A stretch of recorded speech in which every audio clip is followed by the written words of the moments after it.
আসসালামু আলাইকুম। কি অবস্থা? কেমন আছেন? বাংলাদেশের স ডলার সংকটের কারণে বাংলাদেশের ডলারের দাম বেড়ে দেওয়া হয়েছে। বর্তমানে এখন ব্যাংকে যেকোনো মুহূর্তে ডলারের দাম বেড়ে দেওয়া হবে।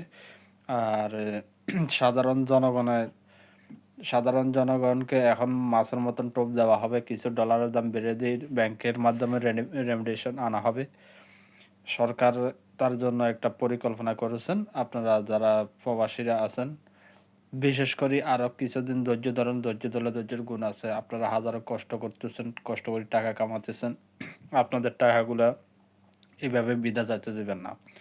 আমরা এই ফ্যাসিবাদী সরকার, অবৈধ সরকারকে আমরা চাচ্ছি না।